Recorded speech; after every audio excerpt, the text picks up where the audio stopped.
Bunny Carter, and I'm an illustrator and a writer, and we're both collectors of illustration and art. And this year, we're judges for Spectrum, so it's been a lot of fun. And I'm Courtney Granner, also an illustrator, a collector, also an educator. Been teaching for 30 years, illustrating longer than that, and also began work in the screen arts in 1983 with Atari, doing video games. And I forgot to say that I'm a teacher too. And together we founded the animation illustration program at San Jose State University. And I also teach at the University of Hartford master's program. I'm also president of the Board of Trustees of the Norman Rockwell Museum in Stockbridge, Massachusetts. There's a lot of good people out there doing a lot of really amazing work. I think that's what comes to mind going through all these entries. How about you? I'd have to agree. Not only is it inspiring because of the level of artistry that we've looked at out of all these thousands of entries from all over the world, but it's also inspiring to know that there's so many young people who are still just completely enthusiastic and immersed in this wonderful creative form. And I would say, even though not everyone who enters gets in, that we saw so much potential in work, so much really hard effort going into work, and said things to each other like, oh, just I hope they enter next year, because just a little more time, a little more practice, and this work's really going to be good. And people, work, it really looked individual and just wasn't quite there yet. Yeah. Really, I'd have to agree, and certainly you can see those that have been practicing for a long time and have put the hours in, and you can also see the ones that are enthusiastic about what it is they're trying to achieve, and they see the picture in their mind, but they haven't quite honed their skills quite yet, and just a little more time to do that. Each year they'll get better.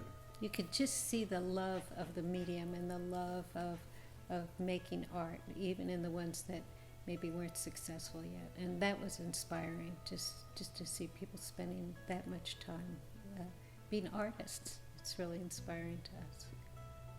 I would say the main thing is not to forget who you are as an artist and an individual, that you bring, no matter what your skill level is, you bring your own experience, your own uniqueness to your work. And don't look, it's so tempting to look at the people who are successful before you and try and be like that, but you're really not doing yourself a favor long term as an artist. That you just have to follow your heart, whether people like it or recognize it or not. You really do have to be true to yourself as an artist, because when we're looking through all the work, it doesn't really, it's great to see great skill, but it's even greater to see original creative ideas.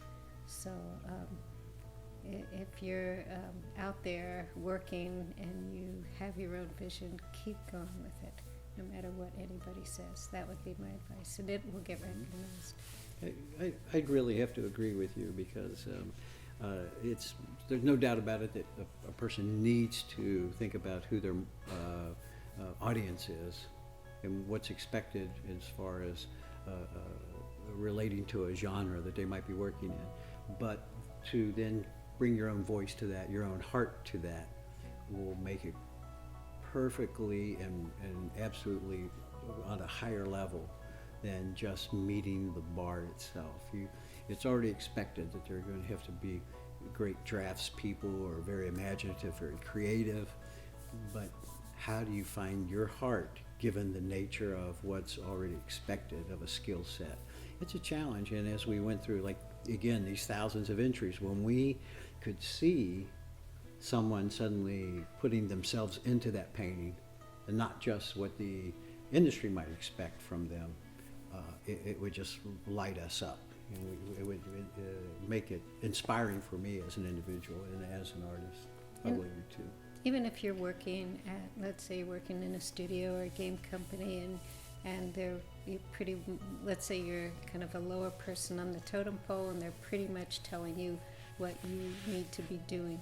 You should still be even just working in your sketchbook or working at home on the weekends, even if you're tired and exhausted, just to make sure that you serve yourself as an artist, that you invest in yourself, like putting money in the bank. You invest money in your future as an artist. So I would suggest that too.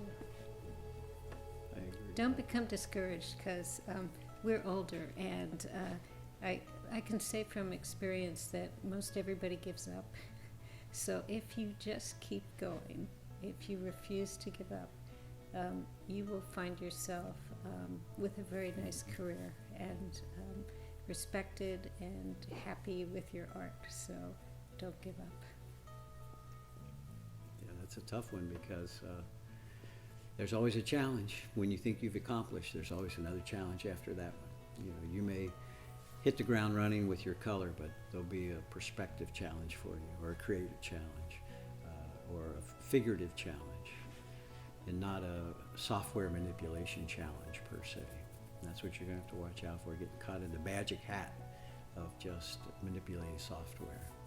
That comes from the people that do the best with it, are the ones that have honed in their skills first, the traditional skills, the skills that have been building for 1,000 years.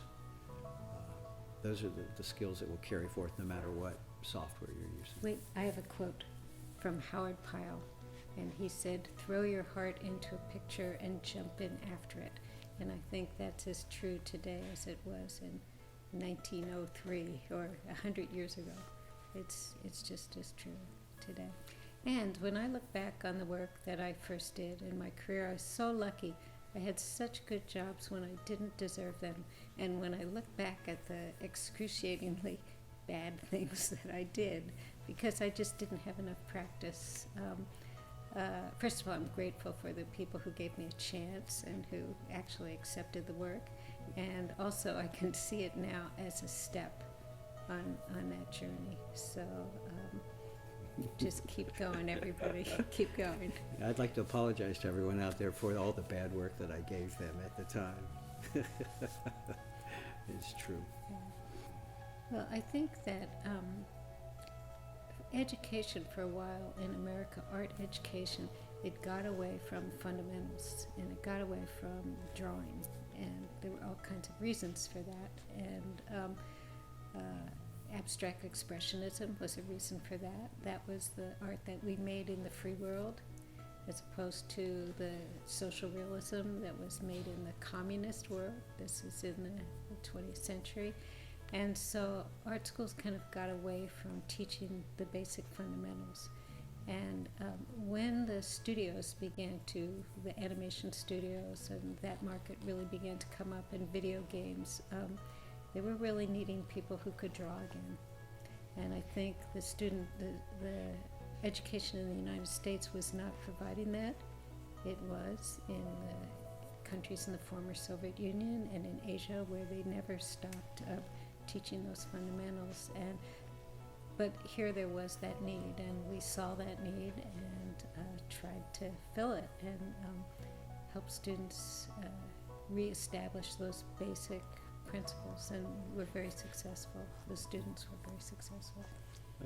And along with that, the California State University system was extremely supportive to the underserved populations. You know, everybody in the state could come to the CSU. You know, there were doors were not closed. You know, and it was available to everyone from every walk of life could come to the Cal State University system, and particularly they could come to the animation illustration program at San Jose State University.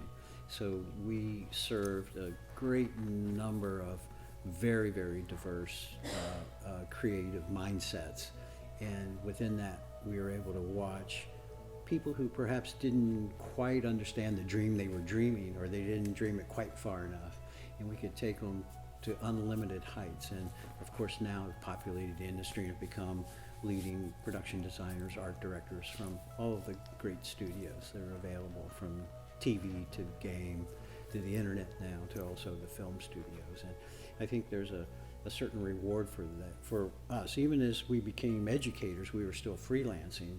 We'd be up all night freelancing, then we would teach all day, then we'd stay up all night freelancing, and then teach all day.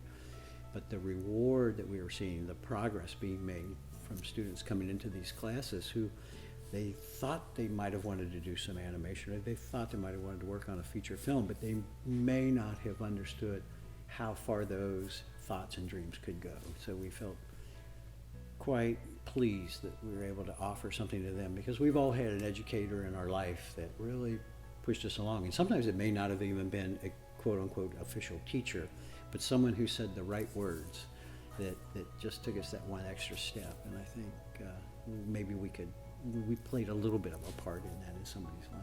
Yeah, I think it was very satisfying for us as art collectors, just with a different hat on, or the museum work we do, to watch a new generation of artists come along who are so skillful and so passionate about what they do.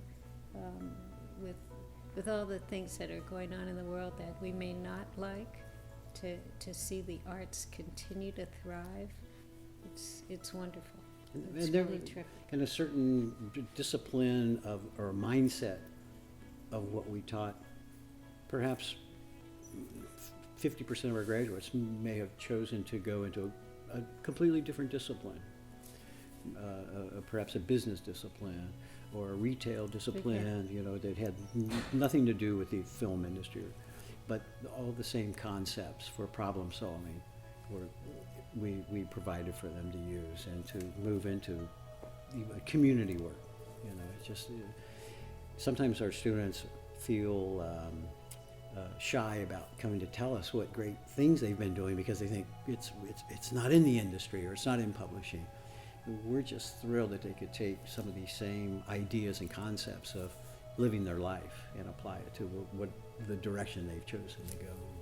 Yeah, yes, we really love helping people along, and we hope we've encouraged some people along because they got into Spectrum this year. Yeah. So we hope that happened for some of you out there. And of course, judging with Spectrum itself, and over the years, having the opportunity to meet the many different judges that have come through with Spectrum, it's such a pleasure for us to talk with them, get to know them, and see how, in truth, we're all unified with that same idea, that the Spectrum honors maybe a particular direction for art and creativity, but in the larger scale of it, that we're all playing the same team, same sport. Yeah, We're all surfing the same wave. we did a Fulbright in Egypt some years ago, and of course we couldn't speak the language, and completely different culture. We were over there, and when we met the artists, we said, wait, they're exactly like us. You know, they're out there with their sketchbooks, and they're talking about exactly the same things, and they're looking at the world the way we look at it. So, you know, you really bridge, if you're an artist, you really bridge those cultural divides. I don't think don't really exist in art. We're kind of all the same. And we actually see it this year, particularly in the judging, the international entries that come from cultures outside of ourselves, and we can see clearly in some of these pieces that are so individualistic of, you know, what different parts of the globe they might be coming from. And it's quite a pleasure for me. Well, we love to help people along, and so if we can, we do, because we think that art is important. We think it's vital in everything, and I think a lot of people don't realize that art is in everything they see, in their clothes, and in what they wear, and the chair they're sitting on, and the pen they pick up, and it's just a very strong part of the culture.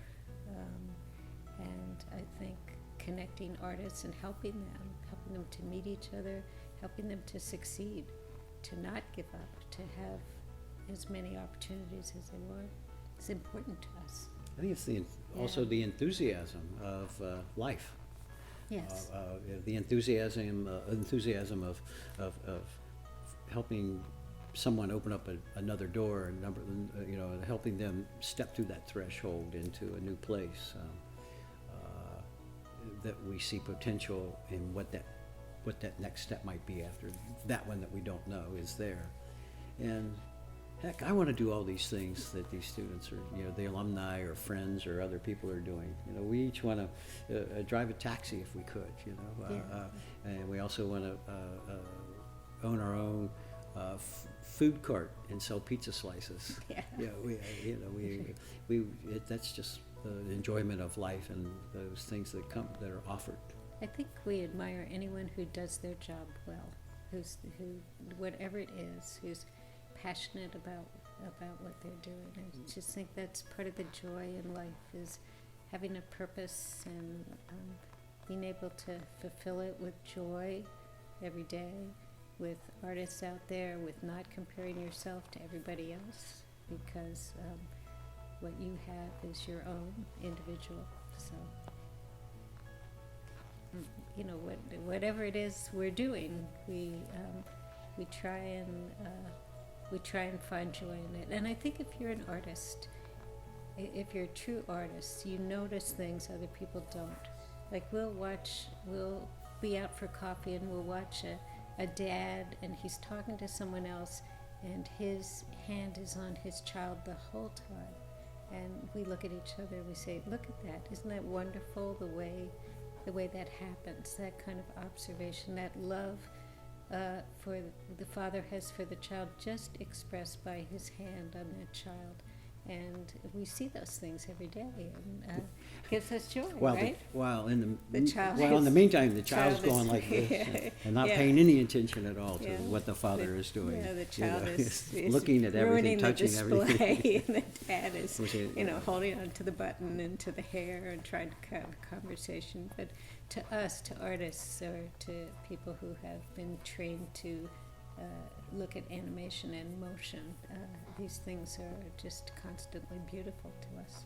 I would say that because we made that shift from our traditional print illustration in the mid-90s to the screen arts, in particularly the discipline of animation, the observation skills necessary to watch movement and then translate that to your drawing is such a wonderful skill set to develop that I believe ours was improved by studying animation in a deeper meaning than we had known it. Yeah. And that's where you would see those random movements of a child or an animal or an adult, just as they're standing at the bus stop. And I think we have so many people to thank. So many people in the industry helped us. DreamWorks and Disney and Sony and Blue Sky. Dave and Master and and so many professional artists, Electronic including those on arts, the team all today of them. who've already talked about Yeah. things. So learning We're from book publishers. others. Yes, we've learned so much from John's books, Yes, right. from Flesk Publications through the years. And even John's passion for the image itself. Yeah.